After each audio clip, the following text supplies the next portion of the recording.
I'm Kara Miller. And I'm Rob Stoner. And this is What If It Works, coming to you from the MIT Energy Initiative and looking at the energy solutions to climate change.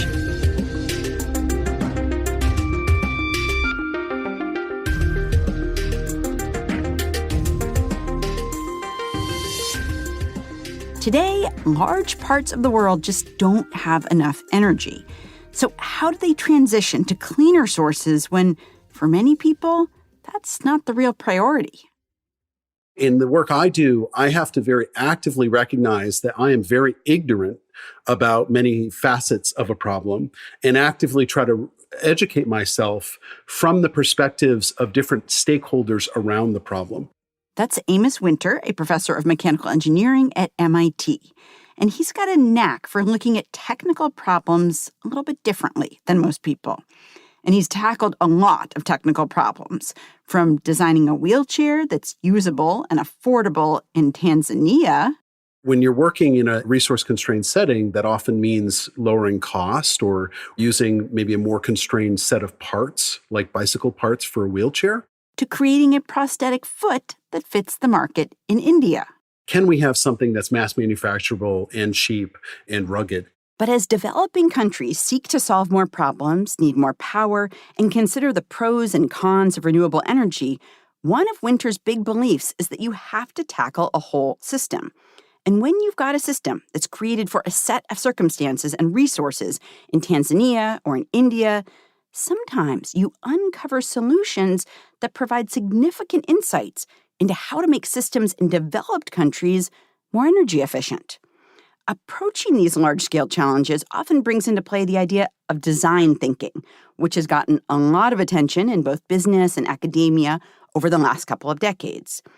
Making energy work for a community means you've got to understand people's lives. If you live in a place where you're not on the grid, for example, can solar panels meet your needs? Well, it's an interesting question. And actually, it kind of depends. Let's say you want to just power lights in your home and charge your cell phone. That doesn't require very much energy. You can have a relatively small array of solar panels. It's low cost. You can implement it. When you start wanting to run appliances in your house, the energy load is much, much higher and the power load is much higher. And that becomes a much trickier problem. And then the other thing that we face all the time is there's a certain level of power and energy needs that ends up justifying having a standalone power generation system. So, for example, it doesn't make any sense probably to have a solar panel just to run a single sprinkler on your lawn. But if you have that solar panel to run the sprinkler and your TV, well, then there's a stronger value proposition. And there's companies that have done this. They figured out additional power needs that justify the capital costs of installing that power system. For us, when we're talking about a community scale or even municipal scale, and we're working on that as well, desalination system, those are plants basically. And they are often in areas that have enough spare area, either on the roof of the building or the surrounding area to put in a solar array. But if we're talking about, let's say, a home scale desalination system, which are very widely used across India, for example, it doesn't make sense to have a little tiny solar panel on your roof for just that one device. So where's the energy coming from? Where's the energy then coming from for that home-based desalination system? Those are bought by typically middle class or above households that have grid access. And those systems don't need to run 24 hours a day. So even if you have intermittent grid, you can turn it on when you have energy access. Rob, do you have thoughts on that notion of, whether in emerging economies, people are skipping a generation in terms of technology or they're scaling up by relying on many of the things we've relied on, coal and oil and, Well, I don't know if it's so much skipping a generation yet, but it's getting there before the conventional electricity generation and distribution technologies are economically viable for you. So what's happened is we've seen villages and remote communities, or even parts of provinces and states and countries that aren't that rural, but are still far from where the infrastructure is. We've seen them get electricity sooner than they would economically because of these new options becoming possible for them. Amos talked about the idea of electrifying individual homes with a very small amount of solar power. It didn't work out well. Solar prices and battery prices were higher than they are now. But as they've fallen, it's become more and more possible for poorer families to be able to buy these systems. Not the poorest yet. I think what he's really done that's so exciting with desalination, and we'll talk about irrigation in a minute, is figure out how to make the systems work as systems so much more efficiently that you can get to even yet another layer of poor people. And also by making them, in some cases, community serving.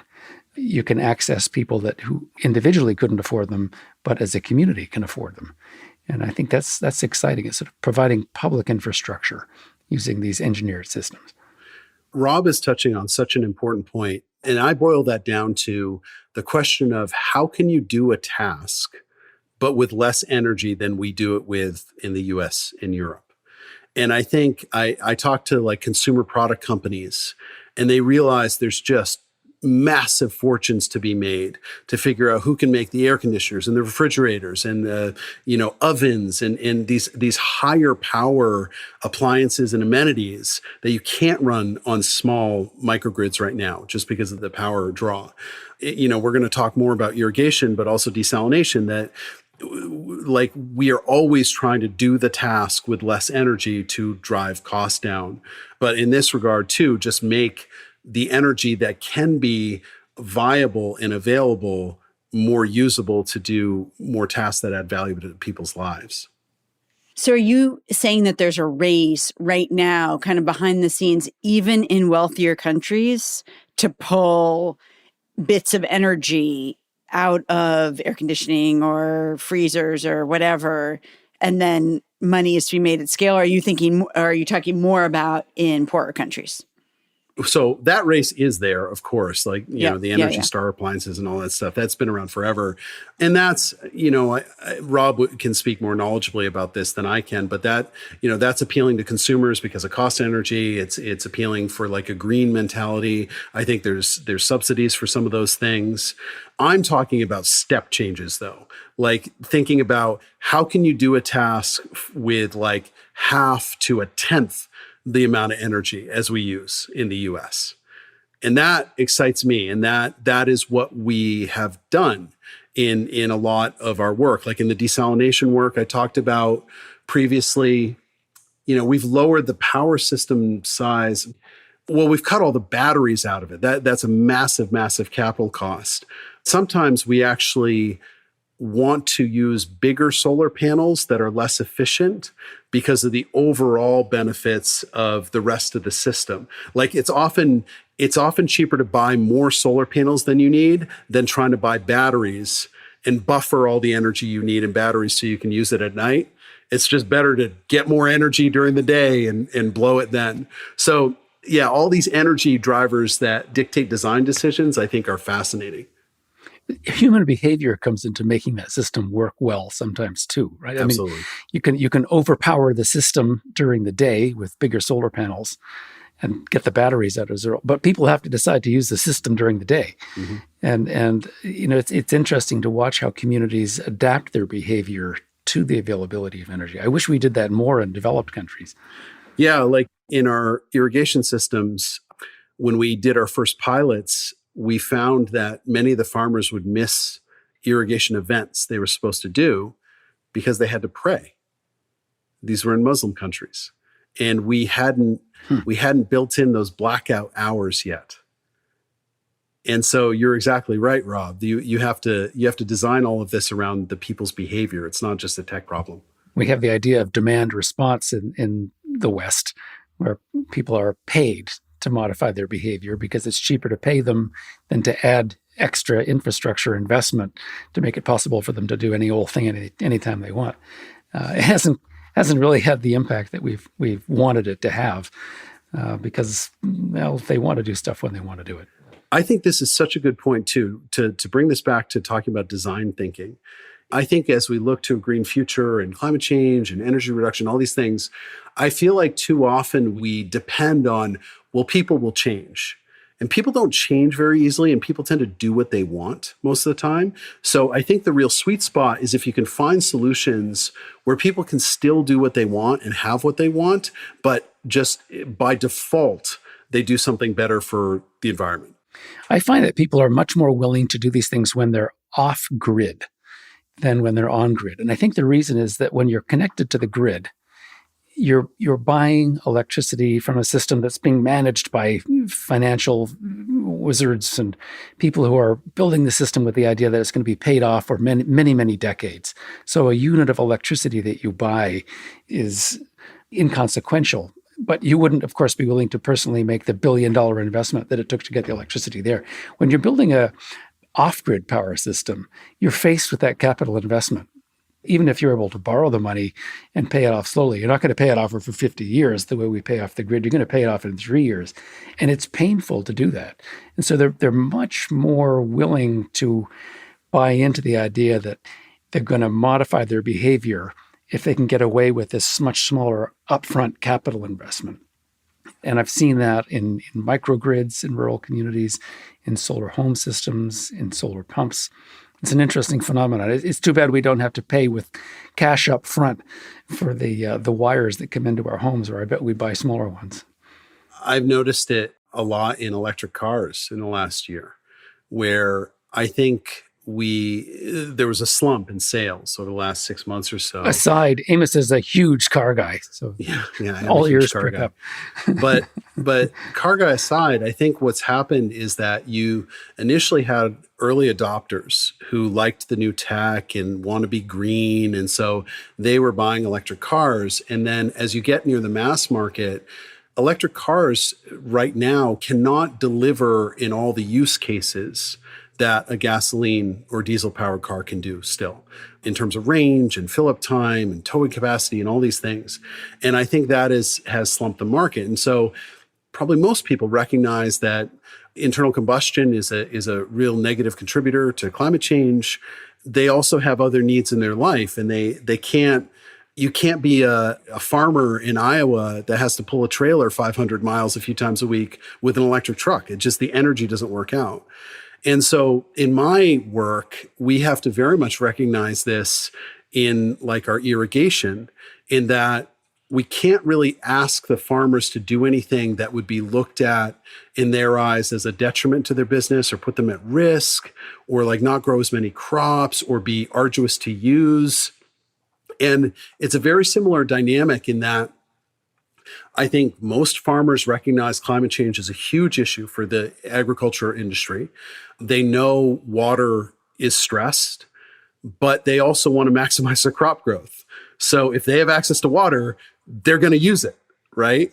And so we have done, and we'll talk about this more, but a huge amount of work on water-saving irrigation methods that you can use less water but preserve crop productivity. And also ideally instill that confidence in farmers that when they adopt this thing, it's not going to reduce their yield. It's actually going to make their life better and actually maybe enable them to grow a lot more crops because given the water they have allocated to them, they can use it on a bigger area and grow more yield. So talk about that. I mean, how can you use less water to water the same plant? I mean, doesn't plants need water? So water-saving irrigation methods have been around for many, many years. The technology called drip irrigation, where you just drip out the exact amount of water a plant needs, so you minimize water loss to evaporation and drainage. That was really popularized in Israel in the 1970s. And that's a very effective way to reduce the water required to grow plants. So if you compare drip irrigation with conventional furrow or flood irrigation, or even sprinklers oftentimes, you can reduce water consumption by upwards of 60% by using drip versus those traditional methods. So a big portfolio of our work has been on how can we promote greater adoption of drip irrigation. The big barrier to drip irrigation adoption is cost. It is more expensive than just getting a diesel pump and flooding your fields.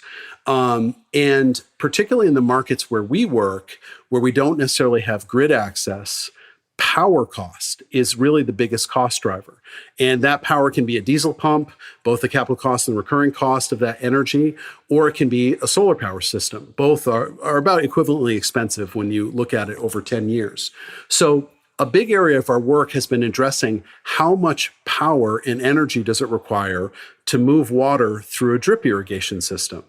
We can't really change flow rate because the plants need so much water, but we can change pressure. And so because we cut pressure, our drip irrigation emitters that we've designed cut pumping power in half compared to existing products. So if you're an on-grid farmer, cuts your energy costs in half. If you're, say, pumping from a pond to your field. If you're an off-grid farmer, it cuts a solar-powered irrigation system. It depends on a lot of factors, but anywhere from like 10 to 40%, still big reductions. And then also, again, going back to design thinking, we had to think about what would incentivize companies to make and distribute this. And our big commercial partner on this project is Toro. They make lawn tractors and ag and landscaping equipment.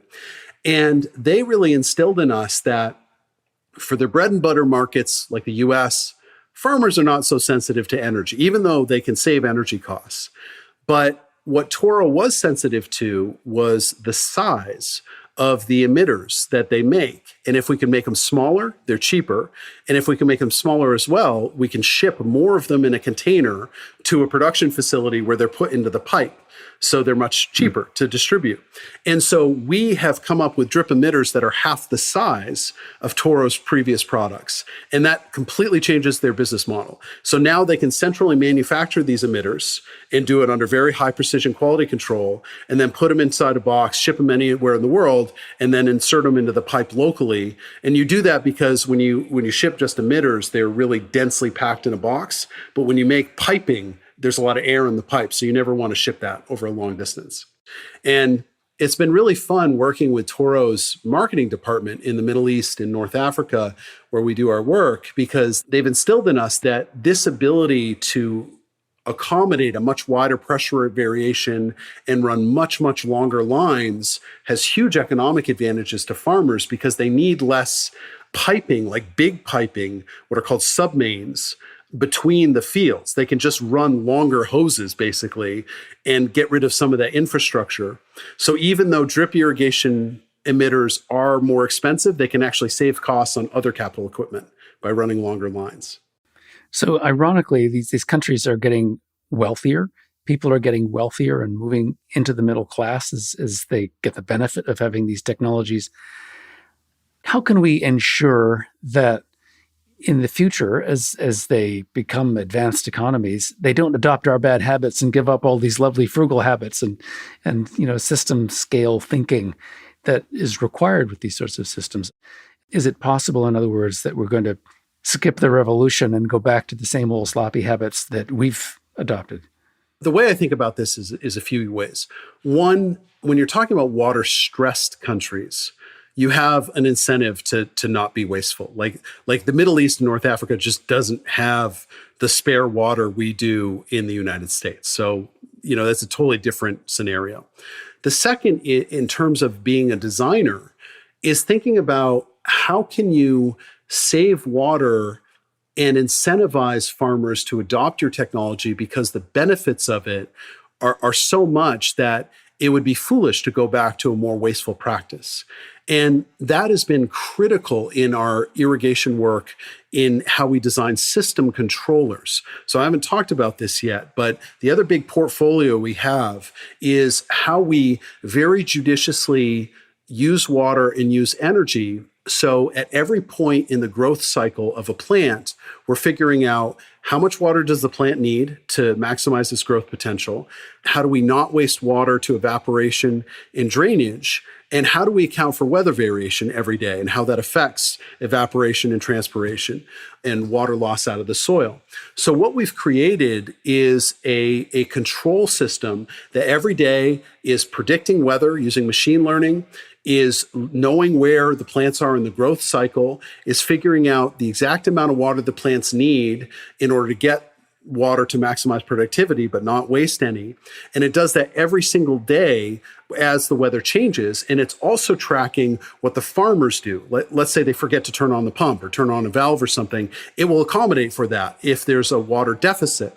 And so what we've shown now is that with that very judicious tracking of water and energy, we are cutting water usage by more than 40% compared to normal drip irrigation practice.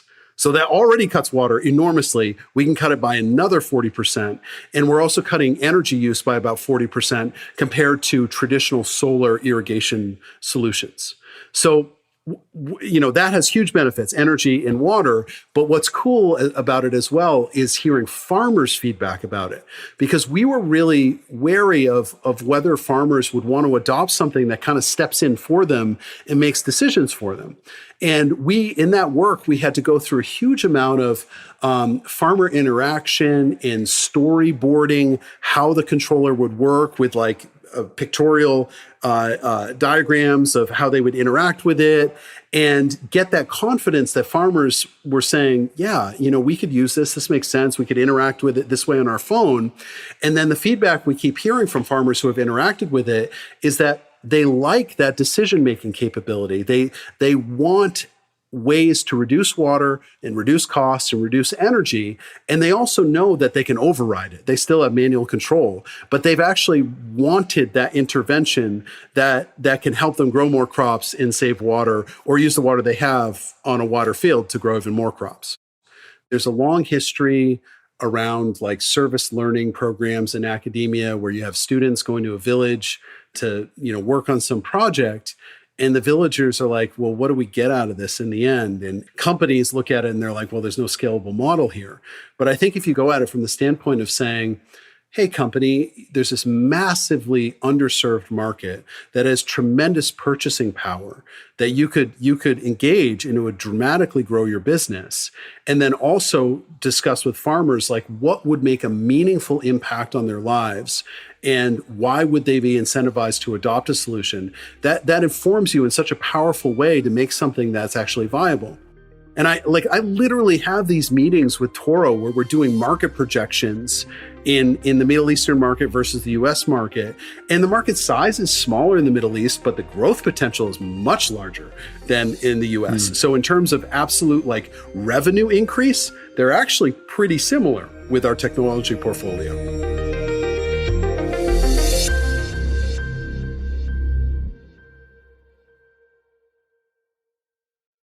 I wonder if there's enough groups of people with the right incentives, as you see it, to be innovating in the way that you think innovation works best. Or do you know what I mean? Absolutely. Or academics doing one thing because they have a career trajectory, and then companies are doing another thing because they have a profit motive. And then there's this sweet spot, but not enough people are hitting it. I think there's two big barriers to better aligning academic innovation with real world impact.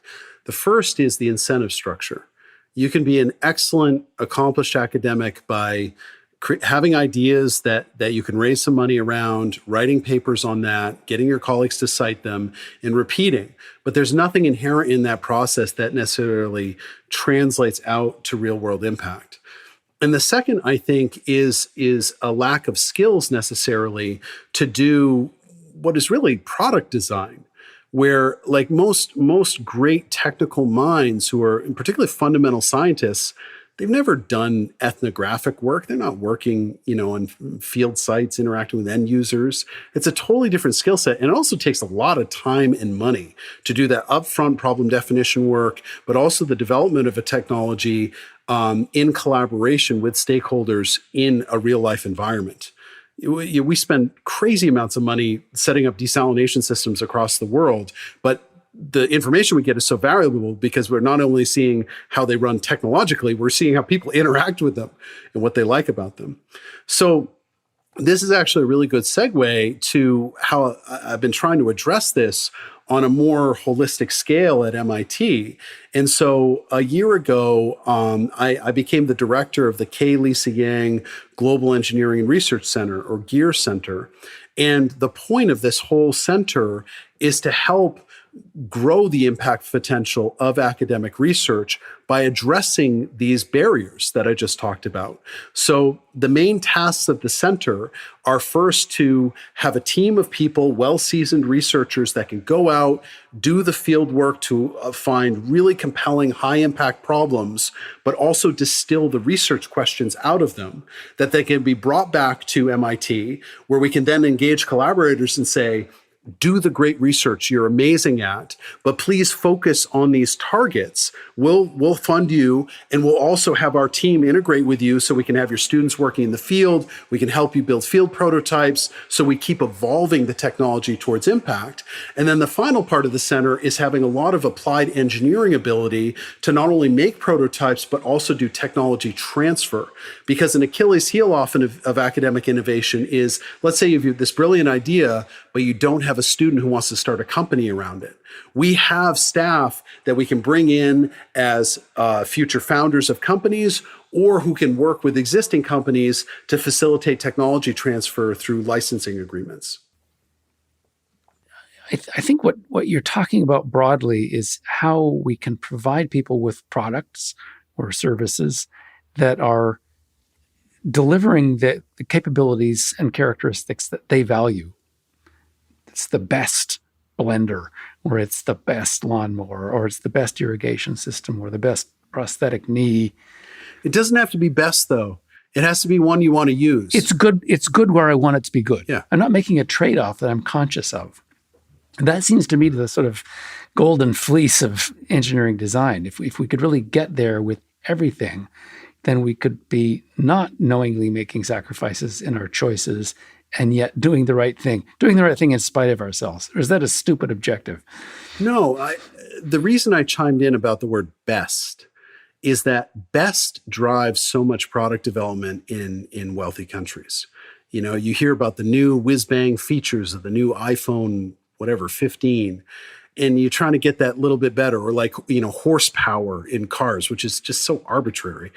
And I think a big part of my job and other innovators' jobs that want to work in resource-constrained settings is you want to distill what is the core value that consumers want, that make them want to use a product and derive value from that product, and try to trim out all the extraneous stuff, all the unnecessary features.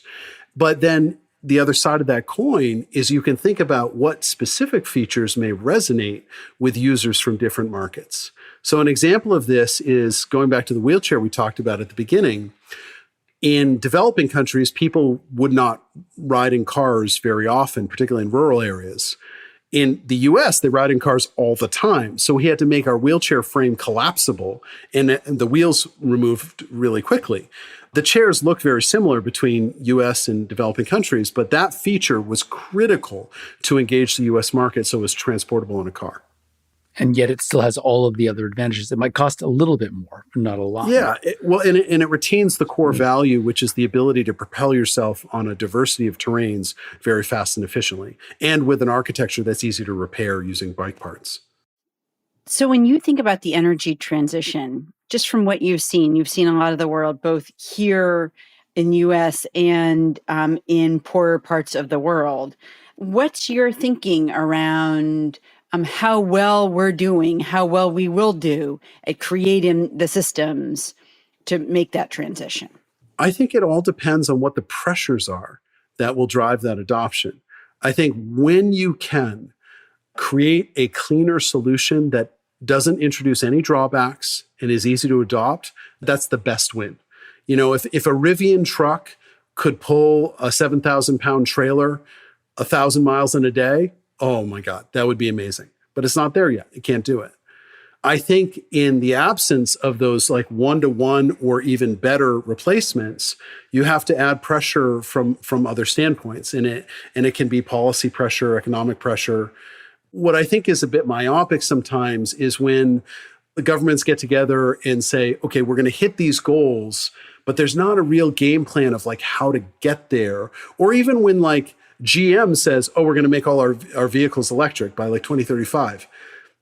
You know, I think that's a great goal. I'm not knocking the goal, but without thinking through like not only how you get there, but how are you going to actually satisfy existing needs and requirements and desires and not create drawbacks or impose really harsh penalties, so people accept the drawbacks?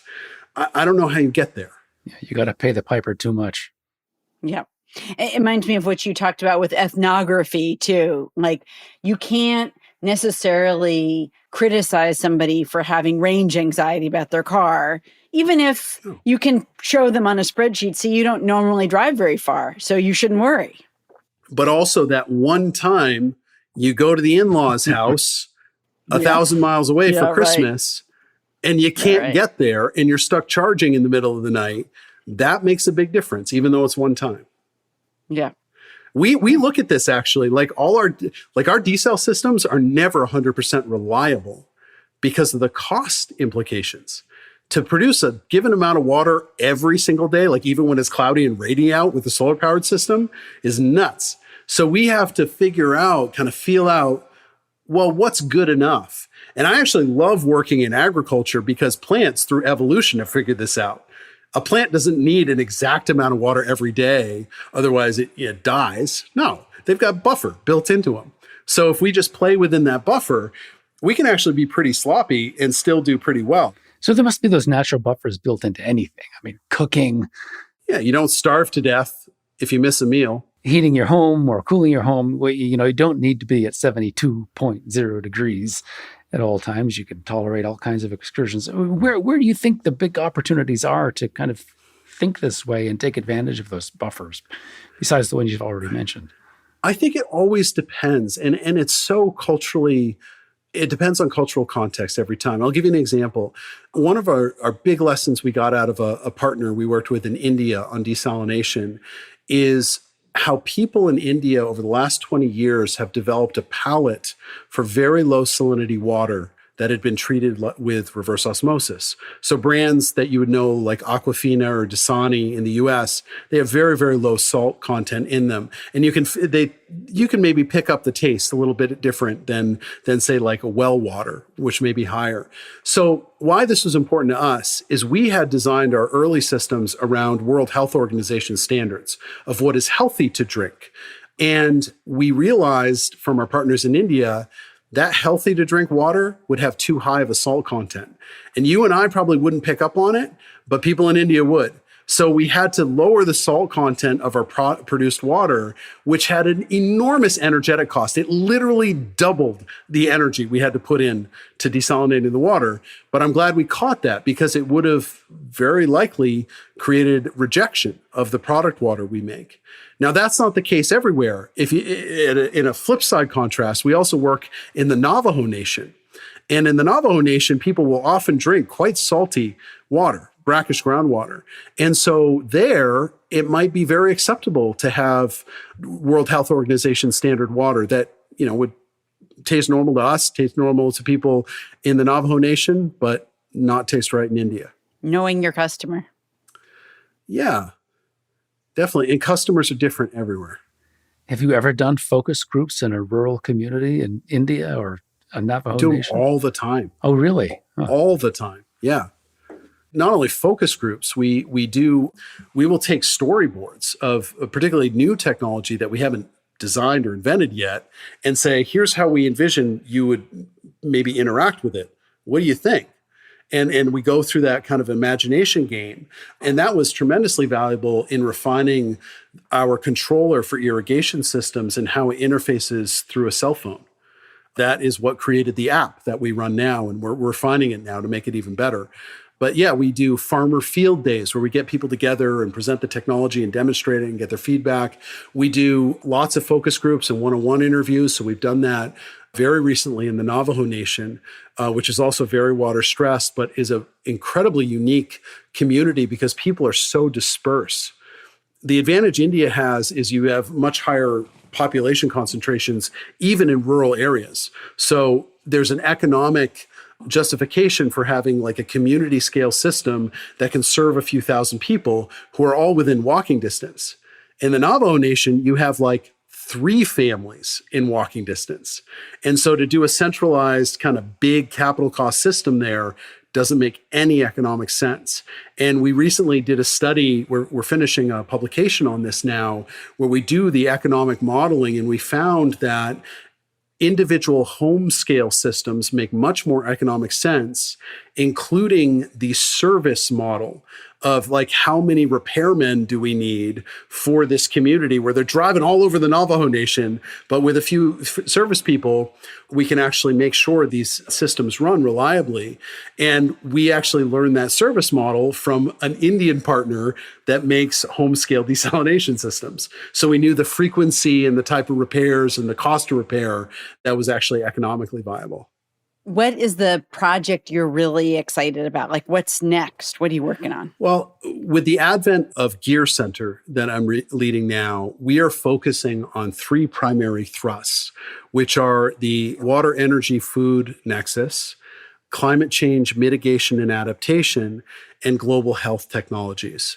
And we're building out portfolios of programs around those themes. So in the water, energy, food nexus, we are currently trying to bring to fruition our desalination and irrigation technologies. And the new project right now is actually converging them, doing desalination for agriculture, because there's a huge demand for that, not only in very water-stressed places like the Middle East, but also, if you look at big ag areas, even in the U.S., the Central Plains, in the center of the country, in the Central Valley of California, they have brackish water. So a good, robust, low-cost solution for desalination for ag would be tremendously valuable. So we're doing that. We will start a project this year on hydrogen combustion. And the goal is to do a retrofit of existing internal combustion engines so they can easily burn hydrogen and ideally be able to switch back and forth between their native fuel of gas or diesel to hydrogen. And that is trying to replicate the model that's been very successful with compressed natural gas used on like taxis in big polluted cities, where you can just switch between gasoline and CNG. And so we've got some ideas of how we could do this, but the ideal would be a bolt-on retrofit where you don't have to change the engine at all, and you can run it on in either hydrogen or a petroleum fuel. And then we're also, over the last decade, we've learned a lot about taking a time variable power source like solar or wind and producing a product from it in a time variable manner, be it desalinated water or like distributing water for irrigation. We are also looking at that for hydrogen production. And then the other area where we're just starting to conceptualize is looking at the services and products and amenities that at-risk communities due to climate change are going to need. We are working with Gabriella Carolini and the Department of Urban Studies and Planning, who studies these populations in Brazil, is her focus area. And so this is very early. We're going to go in and do that ethnographic work to understand what are the likely migration patterns these communities might have, what does their future look like, where will they live, what sort of jobs might they want to do, and see, can we innovate to try to maximize the productivity and health and welfare of these communities. And that gets back to what we talked about earlier in, can we do that with renewable sources where you're doing your job but with less energy?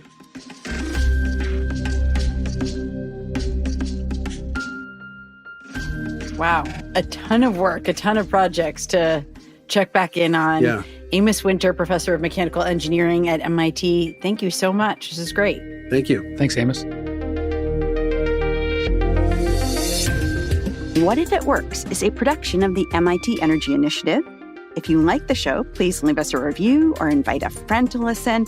And remember to subscribe on Apple Podcasts, Spotify, or wherever you get your podcasts. You can find an archive of every episode, all of our show notes, and a lot more at energy.mit.edu/podcasts. And you can learn more about the work of the Energy Initiative and the energy transition at energy.mit.edu. Our original podcast artwork is by Zeitler Design. Special thanks to all the people at Mighty and MIT who make this show possible. I'm Kara Miller. And I'm Rob Stoner. Thanks for listening.